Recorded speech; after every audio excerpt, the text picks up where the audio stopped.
Monsieur le ministre, Monsieur le Président, mes chers collègues. Donc avant de me joindre à la grande messe sur ce pacte d'instabilité, j'aimerais rappeler quand même une chose. Les règles budgétaires auxquelles vous vous acharnez à répondre ont été élaborées il y a 40 ans et n'ont aucun fondement sérieux, de l'aveu même de l'ancien directeur du Trésor, Jean-Claude Trichet. Ces règles sont d'ailleurs systématiquement violées lors de chaque crise par tous les pays, y compris par l'Allemagne, et ceci plusieurs années de suite, en 2002, 2003 et 2004. N'oublions pas, mes chers collègues, 2010, où le retour trop rapide à ces règles n'a eu comme seule vertu que de plonger l'Union européenne dans la récession. Le président de la Cour des comptes, M. Pierre Moscovici, a d'ailleurs reconnu lui-même devant la Commission des finances qu'il souhaiterait que la règle des 3% soit revue. C'est-à-dire que nous sommes donc en train de régler le sort du pays, de ses habitants et de son climat, j'y reviendrai, sur la base d'un nombre, 3%, qui n'a absolument rien du nombre d'or. Pour continuer sur les chiffres, un autre nombre n'existe pas plus que le déficit soutenable à 3% du PIB.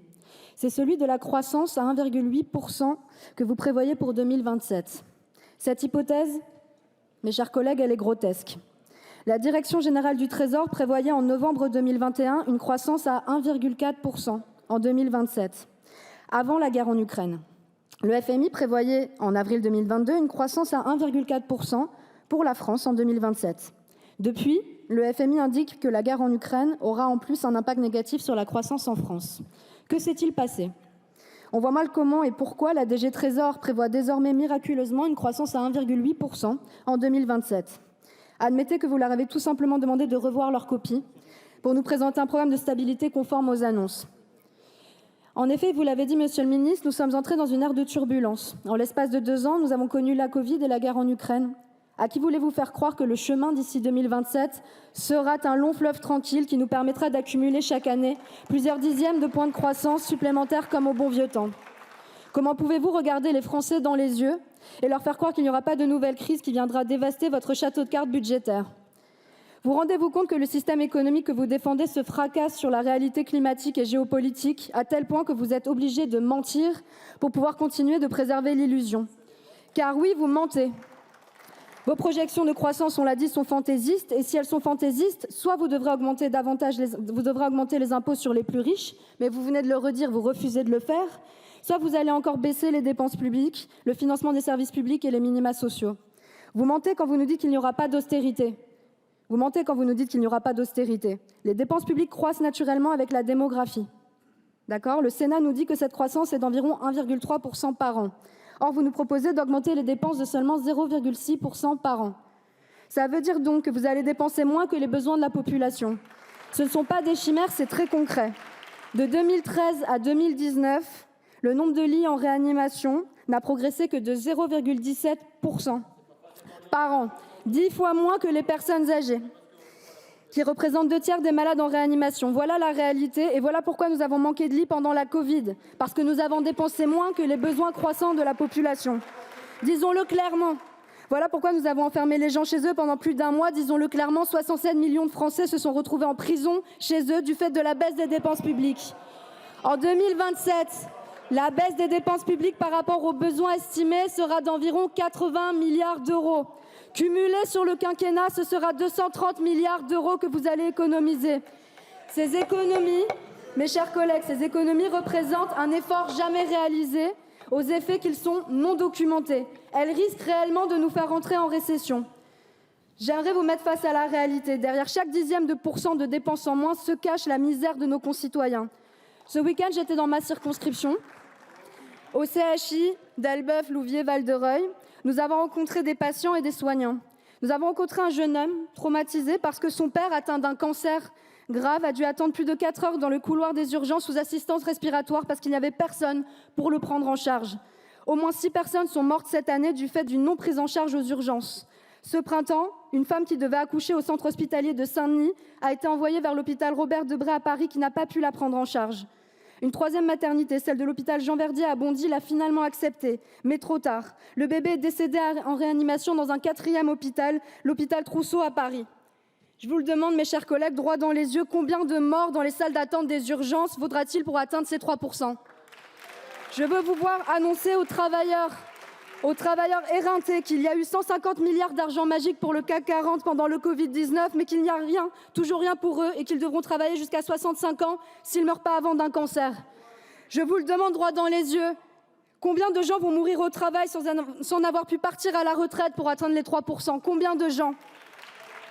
Combien de gens? Et ce n'est pas fini, parce que personne ne semble vouloir parler de l'éléphant dans la pièce, qui est le changement climatique. La France brûle du sud au nord. 80 départements sont en restriction d'eau.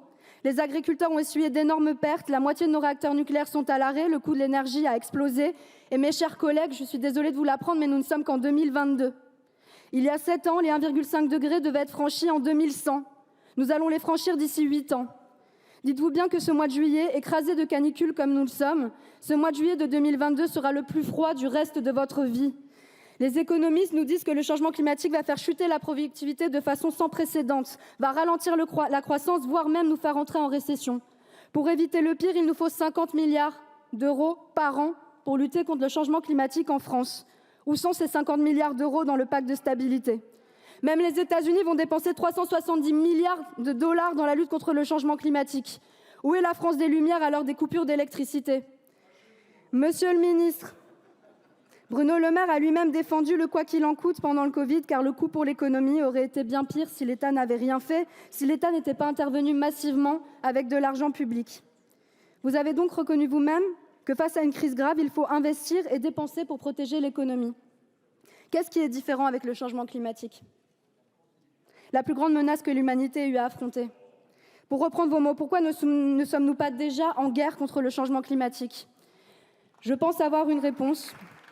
Vous voulez croire et nous faire croire et faire croire aux Français que la Covid-19 était un accident de l'histoire qui ne se reproduira plus, alors que le changement climatique, lui, est le fruit même de notre modèle économique. Le combattre nécessite d'en changer et de réduire les profits de nombreuses multinationales que vous protégez. Mais comprenez-le bien, entre les 3% et les 3 degrés, il va falloir choisir. Et toutes ces destructions des services publics, du climat, pourquoi? Pourquoi faire? Car de l'argent, il y en a. Vous organisez la famine dans l'abondance. Vous préférez continuer à baisser les impôts des grandes entreprises. Alors que les États-Unis vont taxer plus de 700 milliards de dollars sur les plus riches de leur pays, vous préférez continuer à verser 150 milliards de niches fiscales et sociales aux entreprises chaque année. Vous préférez continuer de laisser filer 80 milliards d'euros d'évasion fiscale chaque année. Vous refusez de taxer les super-profits des multinationales alors que toute l'Europe s'apprête à le faire. Et on vient d'apprendre que l'INSEE nous apprend que vous avez également laissé filer 25 milliards de fraude à la TVA cette année. Mais on marche sur la tête ou quoi? Un gouvernement qui n'est pas capable de lutter contre la fraude à la TVA n'a aucune leçon de rigueur budgétaire à donner dans cet hémicycle à qui que ce soit. Et toutes ces destructions pour rembourser la dette à des créanciers dont vous ne dites jamais le nom, que vous ne nommez jamais dans l'hémicycle ou à la télé, pour laisser croire à nos créanciers que nous pourrons un jour rembourser une dette qui n'est pas remboursable. Même dans 200 ans, nous n'aurons pas remboursé cette dette. Et souvenez-vous de la Grèce. Avant la crise de 2008, son déficit était de 103% de son PIB. Son endettement, était de 103% de son PIB. Après une cure d'austérité sans précédent de 10 ans qui a poussé des centaines de milliers de gens dans la détresse, voire au suicide, son taux d'endettement par rapport à son PIB était de 130%. La cure d'austérité n'a pas fonctionné. Et écoutez, la dette n'est pas remboursable, il est temps de l'assumer, et ce n'est pas si grave. La Banque centrale européenne détient 400 milliards d'euros de la dette publique française. Exiger de l'Union européenne qu'elle exige de la Banque centrale européenne de transformer la part de dette des États qu'elle possède en dette perpétuelle à taux nul. Cela nous donnera une respiration bienvenue de 400 milliards d'euros par an. Rappelez-vous la Grèce. Rappelez-vous que ce n'est pas comme ça qu'on résout les problèmes. Rappelez-vous que l'époque où nous pouvions détourner les yeux sur l'absurdité du fonctionnement monétaire et budgétaire européen est révolue. Soit nous affrontons le problème en face, soit nous réformons les règles européennes, soit nous allons être engloutis. Souvenez-vous de la légende du roi Midas. Les légendes sont souvent là pour délivrer des enseignements sur la réalité. Le roi Midas, pourtant déjà riche, voulait pouvoir tout transformer en or, tout ce qu'il touchait. Il fut exaucé par Dionysos. Heureux de son nouveau pouvoir, il toucha tout ce qui se trouvait dans son palais et le transforma en métal précieux. Mais lorsqu'il voulut prendre un repas, il se rendit compte que tout ce qu'il essayait de porter à sa bouche se transformait également en or et qu'il ne pouvait se nourrir. En 2022, après avoir tout transformé en valeur marchande et tout détruit pour le profit et pour rembourser la dette, prenez garde qu'un jour, comme le roi Midas, nous ne soyons plus en mesure de pouvoir nous nourrir ou de boire de l'eau. Je vous remercie, mes chers collègues.